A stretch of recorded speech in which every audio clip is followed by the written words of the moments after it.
Welcome back, ladies and gentlemen, to a brand new box office breakdown show here at Max Talks Movies.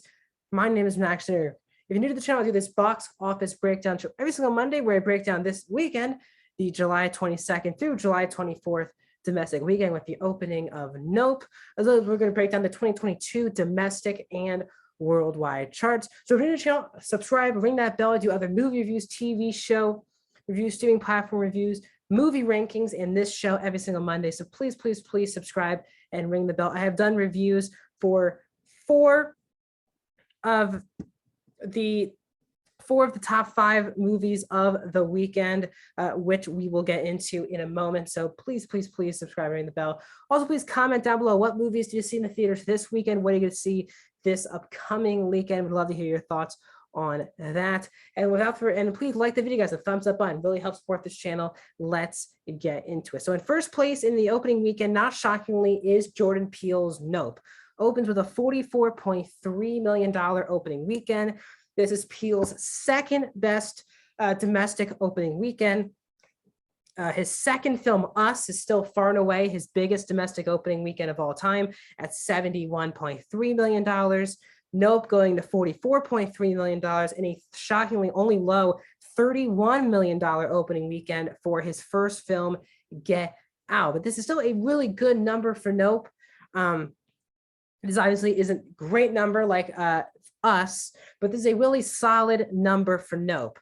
Again, his films are not the most, this is obviously his biggest scale film, but still his budgets aren't like these other superhero films. So this should be a really good opening for Jordan Peele. Another thing to add to this is that this is by far and away his most divisive movie so far. It has a shockingly low B cinema score. If you're familiar with cinema score, if you're not familiar, usually A minus is good to great, and then B plus is like, you did all right. B is not a very good cinema score. So clearly audiences were not just mega fans of this movie. I know a lot of critics are. I love this movie, but I know a lot of people do not. So I think they may have added to the fact that this and even Us, even though Us was pretty divisive, it still made 71. So, but Jordan Peele is still a very remarkable director for Universal. In its third weekend, Thor, Love and Thunder comes in second place, $22.5 million. It drops another 53% in its third weekend. It's up to 276 here domestically. So Thor continues to just continue to slip. It had like a 68% drop in its second weekend. It's a pretty big drop. Another steep drop at 52%. As I said, one of the biggest reasons why this film continues to drop off is its divisive nature. The people who love this movie, hate this movie. This is also a big week for Marvel with San Diego Comic-Con.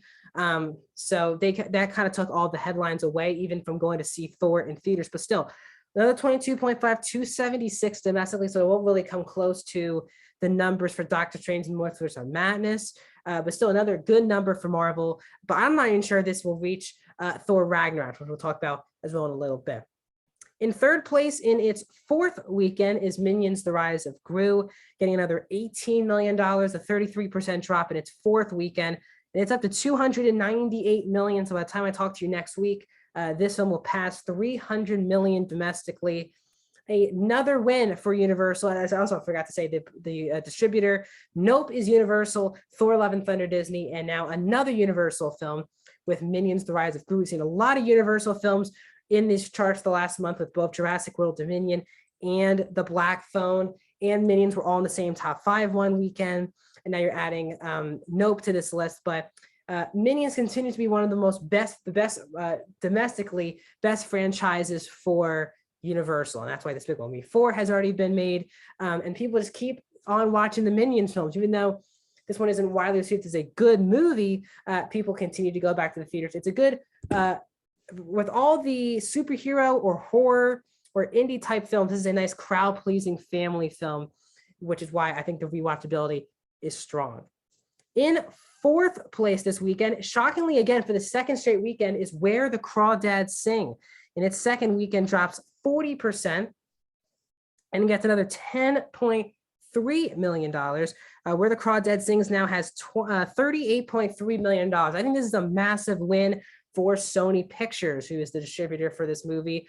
As I talked about last week, the two biggest names attached to the project are not even in the actual movie, with Reese Witherspoon being a producer and Taylor Swift doing an original song for this movie. And it came out the same time as a movie last week called Paws of Fury: The Legend of Hank, which once again is not in the top 5 this weekend. And even though this is a film that literally no one is talking about this movie, the people who are seeing this, there are more people than we think that are seeing this movie as. And once again, it is in the top 5. So good news for Sony Pictures.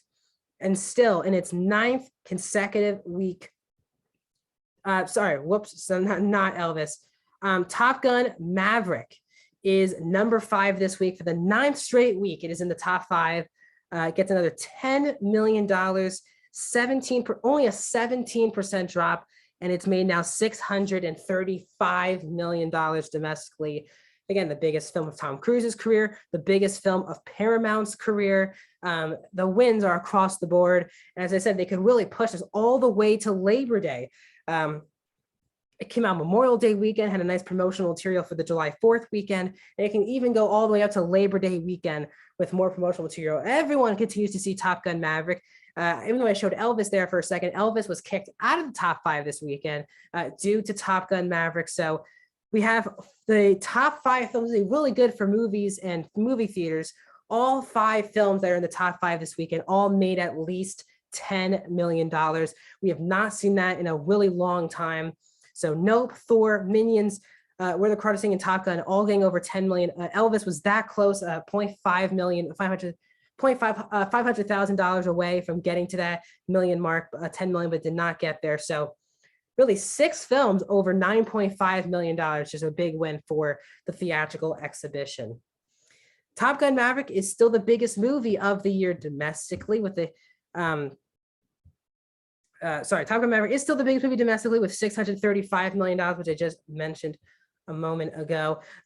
Doctor Strange in the Multiverse of Madness is still number 2 with 411 domestically. The Batman's number 3 of 369. Jurassic World Dominion is at number 4 with 365. That movie is already available to rent and buy on iTunes. The Minions: The Rise of Gru is now jumped to number 5. Thor: Love and Thunder stays at number 6. Thor is 20 million back of Minions: The Rise of Gru. We'll see if we can catch it. With both films doing pretty good holdups, and no really major competition coming for the rest of the summer. Sonic the Hedgehog 2 is number 7. Uncharted is at 8. Elvis is at number 9. Lightyear is at 10. The Lost City at 11. The Bad Guys at 12. So we still have 11 movies now this year, still with $100 million. We'll see how many more films will join that party, but 11.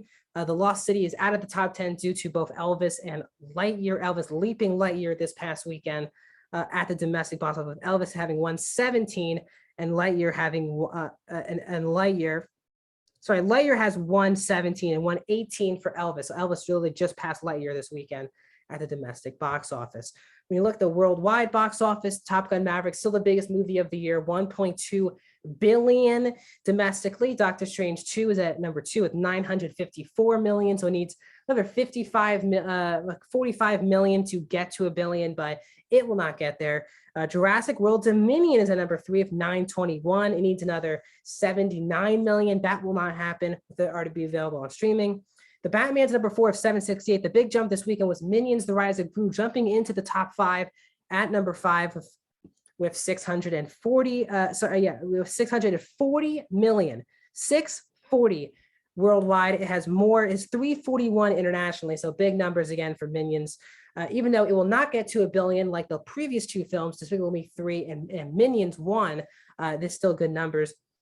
Thor is number 7, 602. Fantastic Beasts is number 8. Uncharted is at number 9, and Sonic is at number 10 at the worldwide box office chart.